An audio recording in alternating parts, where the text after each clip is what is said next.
Assalamu alaikum, everyone.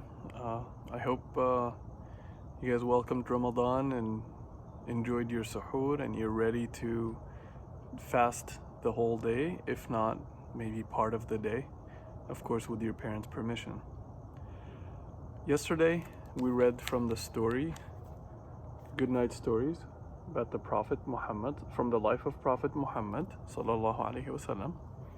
And we read about his childhood, how he was born, where he grew up, and how his caretakers passed away and he was then in the care of his uncle. Chapter 2 that we're going to read today is much, much later. This is when Prophet Muhammad sallallahu alaihi wasallam was much older. And it's called Rebuilding the Kaaba.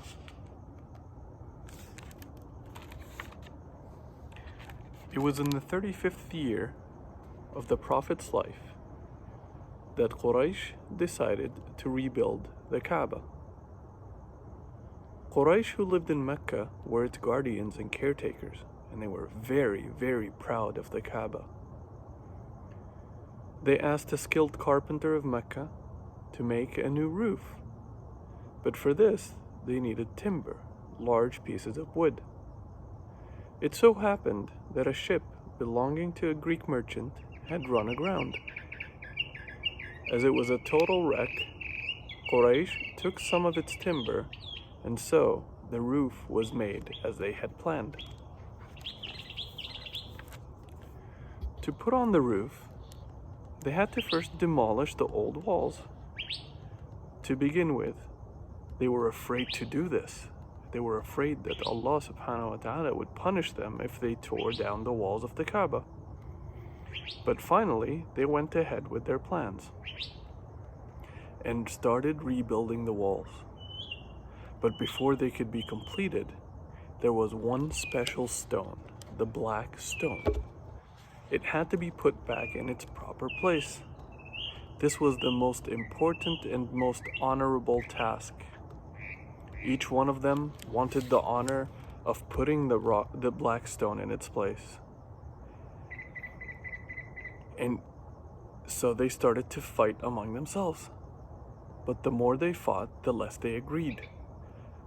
And the more they fought, the less agreed to who should put the rock back and who should take that honor. Finally, one of the elders said, "Let the first man who enters the gate tomorrow morning judge between us." The next morning, all of the men sat and watched the gate. They were really anxious to see who's gonna come through the gate. Is it gonna be one from my tribe or the other person's tribe? Who's gonna get this honor? At that moment, Prophet Muhammad sallallahu alaihi wasallam entered the gate. When they saw him, they were extremely happy. They said, "Here's Muhammad, here's the trustworthy one." Muhammad sallallahu alaihi wasallam was known as the trustworthy and truthful. That was his nickname because of his character of being always trustworthy and always truthful.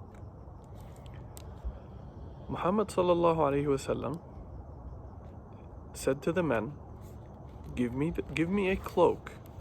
A cloak is a large piece of cloth that people wear over their clothes. He told them, put the black stone in the middle of the cloak. And he said, "Let each part of this tribe, of Quraysh, let each part of the four parts of the Quraysh grab each corner of the cloak." And when they did, he said, "All right, everybody lift." So all four parts of the tribe carried the black stone into position.